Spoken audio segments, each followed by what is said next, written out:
if it's a BLS squad? Is all this out the window? Does it have to be field ALS care to qualify for eCPR at the hospital? Not necessarily. I mean, in our protocol, the main things in our criteria is going to be one, age. So we set an 18 to 65. Yep. Some of the other programs around the country have gone a little bit older. We just kind of drew a line where we kind of knew where, because as you get kind of older, you just stack other medical problems and your outcomes are just going to be less, right? And your just chance of having survival, exactly, right? And also we have like nursing homes, comorbidities like that. Some other obvious things, like if they're DNR, we probably should just stop and not keep going, right? Things like that, right? But that happens, and then some other things you may not specifically think of, but the factors like the bystander CPR, witness arrest, right? Ability to fit a mechanical CPR device, right? And so we have, and most programs do have that as a stipulation, mechanical CPR device. Just thinking that as well as I do, you're not doing good CPR transporting a patient. Nobody is. It's just not happening. Okay. And certainly not a big patient. Absolutely. Yep, right. Certainly not a big patient. And so to standardize to make sure that these patients that we're putting on ECMO have gotten good CPR and have a good chance of good neuro recovery, that they've gotten at least the best perfusion that you can get them up until that point, being able to be on a Lucas or an Autopulse or whatever your mechanical CPR device of choice is also important. Other things, I think those are really the main things, shock rhythm. Like I would expect, even BLS, right, can do, can drop an iGel or something, right? Yeah. To at least get an airway in there. That's going to help, but that's not even really in our exclusion criteria because, we have patients that have the other things and do great, right? I mean, once you're cannulated, you don't have to worry about an airway, right? I mean, we'll do it for airway protection, but you're correct. The actual physiology is not going to be improved by it. But we actually know from, the OPAL trial, we know from a lot of things that the medications that we give in, ACLS has never improved mortality. We get ROSC, right, and granted, that's approximately, you need to get ROSC to walk out of the hospital. So I understand the value there.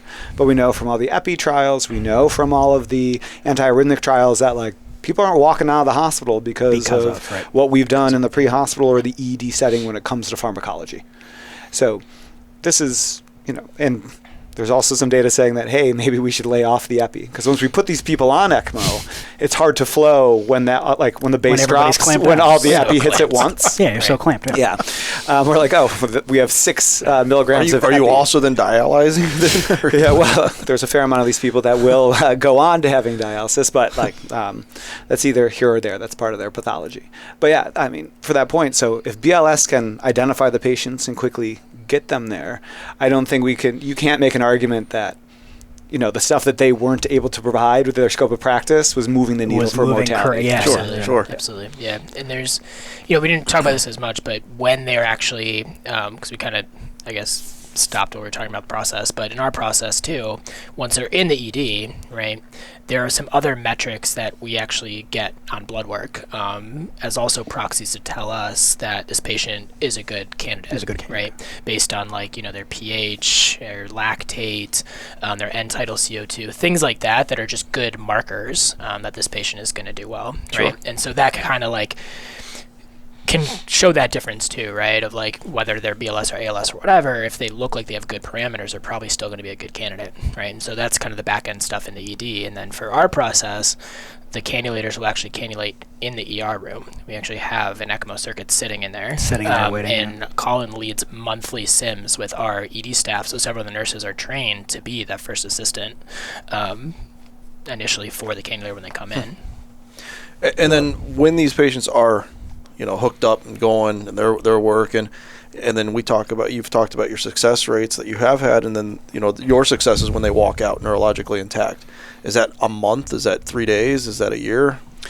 So it'll depend but most of the people are leaving within a month, right? The other good thing about eCPR is we know pretty soon if it works or not, right? Because we're still going to do neuroprognostication at about 72 hours, right? And you're probably going to know, are they truly brain dead at that time? or not. The heart usually bounces back unless they had like pre-existing CHF, and that was a reason for that. We've had some of those folks that are like, oh, their heart was 20% going in. It's not going to be 40 coming out after like a cardiac arrest. Yeah. But the folks that truly had an occlusion MI, that came in with normal EFs, had their widowmaker, got opened up, their hearts, reperfuse, they do fine, and then they wake up. Right. Now, how long we should wait, it's easy if, they're showing, signs of life day 2, right? And we can talk into kind of the stuff we do in the ICU to kind of have an idea of if that's going. But the folks that we've had people following commands on, post-cannulation day 0, day 1, because you're getting perfusion back to the brain, and it resets. So you're like, oh, this is probably going to go. But it's not like this is going to go well. You're not going to hit pause, right? So it's so we know pretty quickly, and our ICU length of stays in our survivors have not been particularly long, right? That was a fear when initiating this program is, hey, we're going to get a lot of people that be campers, are vegetables, and they're going to have prolonged ICU lengths of stays and all these things. That really hasn't been the case, and the data at large shows that. Like these people, like if they die of anoxic brain injury and multiple organ system failure, they die pretty quick, or and or they get off pump pretty quick. Yeah. Right, and the folks who survive are, you may have to support them, but you're going to show enough. They're going to show enough on, their neuro exam to be like, yeah, this is worthwhile. Worthwhile. Nice. That's really cool. Yeah. That's just cool stuff. Like, yeah, it's amazing. And I've seen pictures of people on ECMO, like participating in therapy, you know what I mean? And things like that, which is crazy. Right. But like, I saw a video of a kid, I think last week therapy had him up and they're following her around with the pump on ECMO. Like VV or VA? I do not know that, but So you can do either. VV, generally we have the dual lumen cannulas, so you just have one going into the IJ, so obviously no cannulas in the groin. There's a lot more mobility.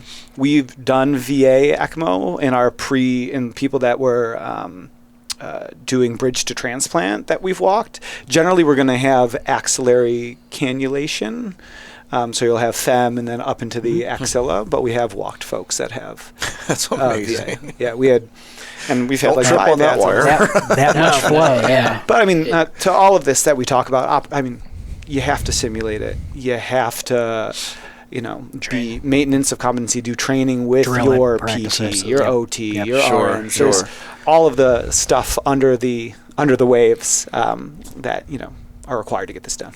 Yeah, Colin's done a great job in training in the ED for sure, and that's why we've been successful. I think in my mindset through EMS and like other parts of my life is, I'm sure you've heard the phrase too, of like people don't really rise to the occasion, you fall back on your training, right? And if you have good training and good preparation, then you're going to succeed when the moment comes. So let's talk a little bit about the actual implementation and the cannulation. You were talking about sizable tubing. How does, for the audience at large, how do you get a garden hose in somebody's groin and get it flowing? What's that whole process? Why does it take 6 to 15 minutes when the mind model of probably most of our viewers is an angiocath, right? So how does that differ, and where's that technical skill? Well, I think so one, it's vessel identification first. So these are large vessels. You're looking at, for ECPR specifically, the femoral artery and femoral vein, which are right next to each other. Yeah. Convenient, thanks. We're doing ultrasound guidance. Some places do fluoroscopic. They do ultrasound for their puncture and then fluoroscopy for their wires. Okay. So you find your vessels, you cannulate it just like any other vessel you would cannulate. And then, so you do that with like an 18 gauge finder needle, and then there's a wire. These are much longer wires and are probably more stiff than ones that you may have used for a central line or things like that. Yeah, that's all foreign to EMS. So, right, exactly. Yeah, so no central lines. No central even lines. Even that whole wire guidance thing would be new for most of our audience. So you just put in your finder needle. then you put in a wire, take out your needle. And then there's the difference between a central line and ECMO cannulas is the dilation steps. Size, Right. Usually for traditional like triple lumen that we were putting in for, vasoactive stuff, Meds, it's stressors, one dilation step, For vascular catheters for use for dialysis, it's 2. Right. And when you talk about dilation steps, it's like a sounding rod or something? Exactly. So these dilators can go from size of like maybe a small pencil up to, we have ones, pinky to thumb size, right? Depending upon the size of the cannula that you're delivering. And you just put them over. It's still Seldinger technique. You have the wire, one dilator goes in, you leave it in for 5 to 10 seconds. It dilates the tissue and the vessel. And then you just serially do this. And we're going to do, open that just slowly opens up to then be able to get the large. So there's part of your time right there. Is just absolutely correct. Yep. And you have to do this. Obviously, you have to be both meticulous and aggressive, right? Sure. Because time's on your side, but if you rupture an artery, that's so you wouldn't want to do a cut Very down big, because. Well, it's interesting. The folks who do pre-hospital ECMO, the folks in Prague who have done it in like the Louvre and in not kidding that's in the Louvre other in like the subway system of Paris. They actually do a hybrid technique of they do a cut down and then do percutaneous wire puncture. Needle puncture and then wire delivery of the cannulas. That's how they train. So they cut down, identify the vessels, Correct. literally just grab them and stab them. Right. That's crazy. But you're not going to have the benefit of ultrasound and all that probably. So. Yeah, now this is when they originally published their work. That's what they were doing. I'm not sure if they've moved to a pure ultrasound guide, percutaneous. Now you have ability now to you have have portable ultrasound. Yeah. When they started, they did. They may not have, exactly, but now you have all these other ones. But it was about 10 years ago, right? It's been. I mean, that picture is iconic of them with the patient sprawled out. Correct. It's about 10 years ago. 2013, 2014-ish. Okay, that's an iconic picture of them cannulating in the subway. Right. That's, the EMS there, if people aren't aware, like in France and Germany especially, they have a much more robust model of physicians in the field care in EMS, and and a lot of them being like physicians with like surgical training, and that's a much more common model in those countries, so that lends itself to this kind of thing being able to be done, right? So they can put them on pump in the field right away, right? And their time from arrest to pump is minimal compared to anybody that we have to transport, and so they have really good kind of ability to operationalize that. That's how you kind of get those like amazing pictures, and we've seen a lot of really good data from those. Yeah, and like the Minneapolis group, they basically have a cath lab in a truck. That they I was then can going go to ask the you to talk to it. And then they So put it this on is there. the easiest. This has been the easiest thing to narrate. Just like, all right, these guys just let them I talk. love Just it. let them talk. Right. I have nothing to say. Keep going. But yeah, Because we were going to bring that up. In the States now, there's this gigantic ECMO truck, and a little bit about what they're doing in Hennepin. Yeah, so it's interesting. So it's actually not Hennepin. I'm It's sorry. University of Minnesota, which is yeah. interesting because Hennepin, which is the public one, also has all the EMS command. Correct. So you could either, depending upon where you have your arrest, you can either probably get the best cardiac arrest care in the world, or you're going to get conventional CPR, depending upon what street in the Twin Cities you're at, which is... but that's just how change management happens, right? You're going to have some places doing it, some others. But so they had an interesting evolution from a system. All right. So when they first started, so the two folks that do it there, now they have 4 cannulators, but the original 2 were both interventional cardiologists, Dimitri Yiannopoulos and Jason Bartos. And what they were on like two-day call. And the initial stuff is that they would bypass the ED with these patients. They would bring them straight to the cath lab. They'd put them on ECMO, and then they'd cath. And that was kind of their proof of concept. They had a couple they had more than a couple saves. They did very, very well, and they're like, how can we expand this across our system? Sure. So then they did it, hey, we're going to do ED-based cannulations at not only this center, but 2 other ones to expand the catchment area. And then they put fluoro, because they're interventional cardiologists, they're very comfortable with fluoroscopy, in these EDs, and they would bring them there and then cannulate. the third order of that was, what if we bring the cath lab and the fluoro to the patient? And now this has all been done with a mixture of institutional funding and charitable donations, right? Like most innovation, like there's only so much, like some of it's going to have to come from funds that are not from your institution. Of course. Right. And so they've built this, basically a cath lab in the back of a half semi truck, and they can EMS drives Big it. trailer. The interventional cardiologists don't drive it because and they drive it like one of the fire personnel drives it to the site. The doctor meets them there. They put them in the back and they cannulate there. And all of this is done with the idea of, one, increasing your catchment area of patients who have these arrests, because this is a small proportion of all cardiac arrests that we're going to see. Sure. And then two, really trying to, how can we systematize a reduction in that low flow time? And part of that is, can you do this in the pre-hospital setting? And Albuquerque is doing it, with an ambulance, right? So there are places where you can push the edges of this, and it's how do we do that well, reliably? Yeah. And we're still trying to figure that out. Well, where do you anticipate this going? So that's interesting, right? I think the durable option is to design it similar to the way we do STEMI or OMI, right? Or the way we do, if you want to improve your catchment area, what we do for mechanical thrombectomy for large vessel occlusion stroke, right? You identify now the thing with stroke is you have like 24 hours for these things. We have like 60 minutes. Yeah. Right. Maybe say for the sake of argument 90. And an unstable And a dead cardiac arrest patient. and someone who's right. they're dead. Yeah. Right. Yeah.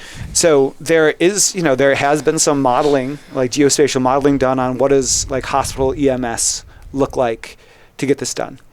Does it make sense to pick these folks up and bring them to a center, or deploy somebody to the field and then transport? Right. I mean, like you said, depending on where you're at, no offense to them, but this probably isn't feasible in Idaho yet, in the rural areas. So. And it's interesting. I was at the University of Michigan for my critical care training, and they did one of the initial ECPR studies. And Ann Arbor is a college town. So everyone right around the hospital is either very, very young or has really good access to healthcare. Right. And the folks that were actually having these cardiac arrests were kind of in the boonies, so they had really like prolonged transport time. And that was that was their primary outcome, is can we get these patients to the ED in time? They actually failed on that. Yeah. Right. But if you have and similarly, LA has found this out, and Boston's going online, New York's thinking about getting a municipal program, so is Atlanta. There are going to be areas that, due to traffic congestion and due to population density, also it doesn't really work, right? So you have a place like Cleveland, and this is as much luck as anything else, that has, doesn't have the traffic congestion of a Chicago, of a New York, of an LA, Right. and has a variety of hospitals with, a variety of populations that will have the burden of disease. So there's a lot of geographical factors that make, that are responsible for some of the outcomes that we've had. As much as I'd like to say it was system design, the expertise, It was us, yeah. a lot of it is, we did geospatially model this to know that we had we had these cases in our system. And then the second part was, can we actually get these patients here and put them on pump? But there's a lot of geographic features that are going to play. And then how can you manipulate that in the pre-hospital setting? And that's where, early identification and things come into it. I think key to that also, I think you kind of just said it without saying it, is that even if you elect to accept somebody as an ECMO patient, they're not losing out any other benefit that they would on the way. Right. You're still getting the same ALS, hopefully, or BLS care, but you're not losing anything to be a candidate. Correct. Yeah, there isn't that ethical problem of like, man, Right, exactly. if we stayed here instead, we know that that's probably not going to work. 10% is probably the best if you look at, the large data sets. Right. And even then, like once by the time like we're thinking of cannulating, you're several shocks in, right? And at that time, those numbers have gone even further down, right? Right. So it's only going to benefit. Absolutely. And I think, what Colin's saying too, a lot of it is like, we know we have this. It's just like, how can you actually operationalize it, right? Because a lot of people are involved to be able to get it to as many people as effectively as possible, right? And I think every place and city, geographic region is going to be a little bit different based on what their barriers are and what their accessibility is, and so I think for me too, besides thinking of how do we get these patients to the center that we have, is like, how do you expand this elsewhere, right? And so is that community hospitals that have a cath lab, right? Because if they have a cath lab, usually if we can get the right people there with a pump, then we can put them on pump, right? Yeah.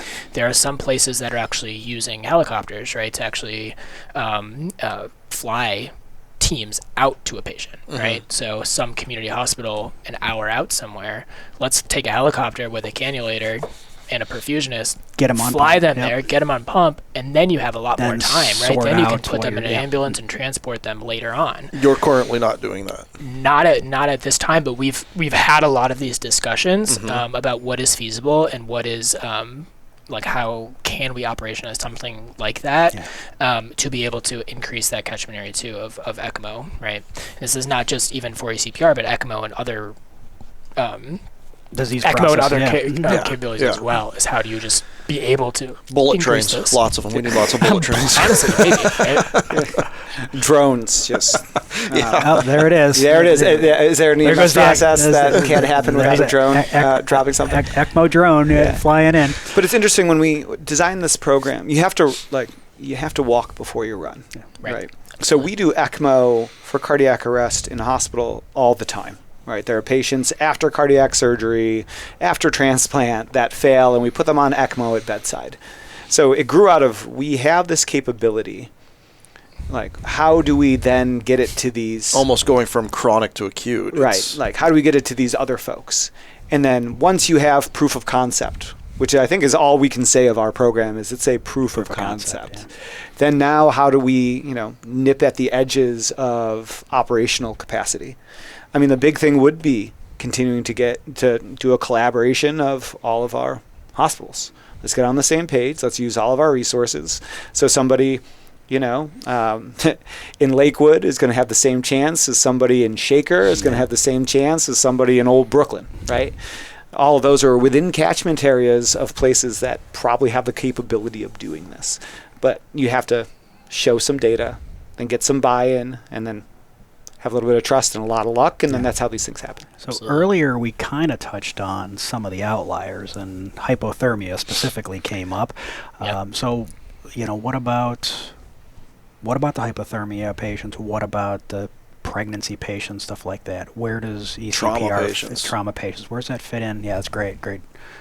Where does that fit in with these patients right now? So right now we do have a protocol and an understanding that, actually know from ILCOR, you probably have 6 hours on somebody who's truly hypothermic arrest to put them on ECMO, and they have very good neuro outcomes. 6 hours. It's crazy. Isn't that nuts? Yeah. But we've had, there have been survivals across the country of patients that long, which is... Was there one at UH? We've had until the longest. Yeah, we've had 2 folks that have had hypothermia that we've actually 3. One before, 2 that have been cannulated for ECPR. One before that have had, were last seen at 10 p.m. Found at 2 or 3 in the morning. Crazy. In a snowbank, and walked out of the hospital. Right. And it's because of the neuroprotection of it. And this is not just a UH story. So if I start to have the big one and I'm home alone, get in the snow. Right. Call me. I'll throw you in a snowbank. Probably not. You should get in the snow first and have that be the cause of your arrest. Yeah, good point. But then there's going to be all the psych down the way. Yeah. So he's already failed all those exams. That's why I'm here. So really, that's the big outlier. You talk about other things like OB. Obviously, that's going to be going to have to be in-house and in a capacity. Right now, we're doing obviously resuscitative hysterectomy, but that's that's already kind of a bloody thing. Then to put them on ECMO, they would have to also fall into a lot of tight parameters for that to happen, right? It's conceivable. We have not done it. Now, have we put people on ECMO for amniotic fluid embolism who are in our ORs after C-section? Absolutely. We have a couple of those a year because these are young patients that obviously just get... Yeah. They're the best protoplasm we have. The heart, per se. I mean, it's... Right. And, those people will either be VA or VV. We've had multiple trauma patients that have like pulmonary contusions that are fairly devastating that we put on VV, and they do well because, once again, they're relatively young, and it's just just needs time to heal. So there are a bunch of other things. But within the construct of eCPR, that's when it becomes challenging because you have 60 minutes. Like the trauma patient, they come in, they get their ED care, they get admitted to the ICU, and over the next hours to days, they develop this, and so we can see it coming. Amniotic fluid embolism, it's recognized already in an operative setting. In hospital, we can deploy these things. Taking somebody who just passed out playing pickleball, and is having a VFVT arrest, and shaker, and getting them to a place and then getting them on pump in an hour has a lot more logistical challenges. A little trickier, than, the ones that are in hospital or are more of the kind of slow play into ECMO. Absolutely. Yeah, and I think from hypothermia also, because we mentioned that's, I think the one that is most utilized for ECMO, especially in cardiac arrest as well. And even in our protocol, when you look at hypothermia, right, and when I teach hypothermia too, like if you are close to hospitals that do have ECMO, like it is encouraged to go there, right? Because a hypothermic cardiac arrest, you're not doing any different. You're going to warm them, but the next step of warming, if everything that you're doing for warming isn't working, is ECMO, right?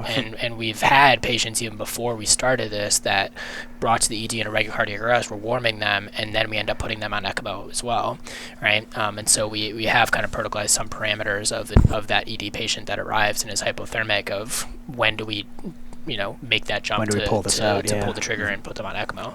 And we definitely get several, of these in the winter.